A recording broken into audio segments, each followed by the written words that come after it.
Hello বন্ধুরা, welcome back to new blog from my channel A to Z Anwesha. আজকে আমি বহুদিন পর এলাম আমার চ্যানেলে নতুন একটা ব্লগ নিয়ে, এবং সেটা একটা কুকিং ব্লগ। তো প্রথমটা দেখে তোমরা হয়তো বুঝতেই পেরেছো আজকে আমি রান্না করতে চলেছি ভেটকি মাছের পাতুরি। তো তার জন্য আমি নিয়ে এসেছিলাম একটা 2.5 কেজি ওজনের ভেটকি মাছ, তাও পুরো ফিলে করে। আর তার মধ্যে দিয়ে দিলাম একটা গোটা পাতিলেবুর রস আর কিছু পরিমাণ নুন ম্যারিনেশনের জন্য। তো এই লেবুর রস আর নুন দিয়ে ভালো করে এই মাছটাকে মাখিয়ে নিয়ে রেখে দেবো প্রায় 1 ঘন্টা মতন ম্যারিনেশনের জন্য। এতে কি হবে, মাছের যে আষ্টে একটা গন্ধ থাকে এটা পুরো চলে যাবে, আর মাছটা বেশ ভালোভাবে ম্যারিনেটও হবে। এরপর একটা পাত্রে নিয়ে নেব 100 গ্রাম কালো সর্ষে আর 100 গ্রাম সাদা সর্ষে। আর সর্ষেটা আমি আগেই নিচ্ছি, কারণ কি এটা ভিজিয়ে আমাকে প্রায় 15 মিনিট মতো রাখতে হবে, তারপর এটার আমি একটা মিহি পেস্ট বানাবো। তো সর্ষে যতক্ষণ ভিজিয়ে রাখা যায় তার ঝাঁঝটা শুনেছি নাকি তত ভালো হয়। তাই আমি পরিমাণ মতন সর্ষে নিয়ে তাতে কিছুটা জল দিয়ে ভালো করে ভিজিয়ে নিয়ে কিছুক্ষণ রেখে দেবো। 15 মিনিট পর এই সর্ষেটা ভেজা হয়ে গেলে এর জলটা ভালো করে ছেঁকে নিয়ে তার মধ্যে বেশ কিছু পরিমাণ কাঁচা লঙ্কা আর নুন দিয়ে এটাকে একটা মিহি পেস্ট বানিয়ে নিয়েছি। এবার এই পেস্টটার মধ্যে দিয়ে দিলাম প্রায় 2 চামচ মতন হলুদ, ফেটিয়ে রাখা প্রায় 6 চামচ মতন টক দই, আর কিছু পরিমাণ সর্ষের তেলও আমি এতে অ্যাড করব। তো ঝাঁঝ যে যেমন খায় সেরকম পরিমাণ সর্ষের তেল অ্যাড করবে।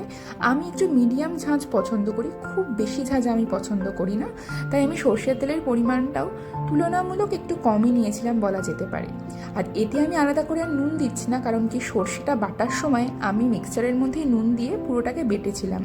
এবার দেখতেই পাচ্ছ সমস্ত কিছু নিয়ে আমি ভালো করে একটা স্মুথ পেস্ট, দেখতেই পাচ্ছ কনসিস্টেন্সিটা কীরকম, এটা বানিয়ে নিয়ে আগে থেকে যে মাছটা আমি ম্যারিনেট করে রেখেছিলাম নুন আর লেবু দিয়ে তার মধ্যে দিয়ে এবার এই পুরো জিনিসটাকে আরও 15 মিনিট মতন মাখিয়ে নিয়ে রেখে দেবো গোটা ব্যাপারটা ম্যারিনেশনের জন্য। কারণ কি এই সর্ষে দিয়ে মাছটা ম্যারিনেট হতে একটু সময় লাগে, তাই আমি 15 মিনিট ঢাকা দিয়ে রেখে দেব। আর সেই সময়ে আমি কি করলাম, আমি একটা তাওয়া নিয়ে কলা পাতাগুলোকে জল ঝরিয়ে নিয়ে একটু তাওয়াতে সেঁকে নিলাম। এতে কলা পাতাগুলো বেশ নরম হয়, আর মোড়ালে দেখতেই পাচ্ছ ফোল্ড ইজিলি করা যাচ্ছে, কোনো রকম ফেটে যাওয়ার ব্যাপার থাকে না। তো কলা পাতাটাকে আমি একটা চাটুর মধ্যে নিয়ে ভালো করে সেঁকে ব্যাপারটাকে এরকম করে ফেলেছিলাম। এরপর এই ম্যারিনেট করা মাছটা পাতার মধ্যে নিয়ে ফোল্ড করে একটা টুথপিক আটকে নিয়েছিলাম। অনেকে সুতো দিয়েও করে, আমি অ্যাকচুয়ালি সুতো দিয়ে খুব একটা কমফোর্টেবল নই বলে আমি এই টুথপিক ইউজ করেছিলাম। আর কাঠের টুথপিক ইউজ করবে, কারণ কি প্লাস্টিকের টুথপিক ইউজ করলে সেটা গরমে গলে যাওয়ার একটা সম্ভাবনা থাকে। তো একের পর এক আমি পাতুরিগুলোকে সাজিয়ে নিয়েছিলাম। এরপর একটা ননস্টিক ফ্রাইং প্যানের মধ্যে হালকা করে সর্ষের তেল দিয়ে পুরো জিনিসটা গরম হওয়ার পর পাতুরিগুলো আস্তে আস্তে তার মধ্যে দিয়ে দিলাম। বেশি পাতুরি দেওয়া যাবে না, তাই 3টেই দিতে পেরেছিলাম এর মধ্যে। আর 3টে পাতুরি দিয়ে গ্যাসের ফ্লেমটাকে একদম সিমে দিয়ে ঢাকা দিয়ে দেব এটাকে কিছুক্ষণের জন্য ভাজার জন্য। তো ভেটকি মাছের পাতুরি ভালোবাসে না এরকম বাঙালি খুব কমই আছে। তো দেখতেই পাচ্ছ যে ফাইনালি আমাদের ভেটকি মাছের পাতুরি রেডি।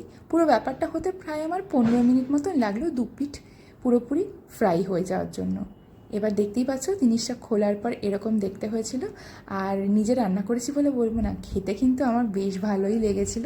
তো তোমরা যারা যারা খেতে ভালোবাসে ভেটকি পাতুরি একবার বাড়িতে ট্রাই করেই দেখতে পারো, কেমন লাগলো কিন্তু কমেন্ট করে জানাতে ভুলো না।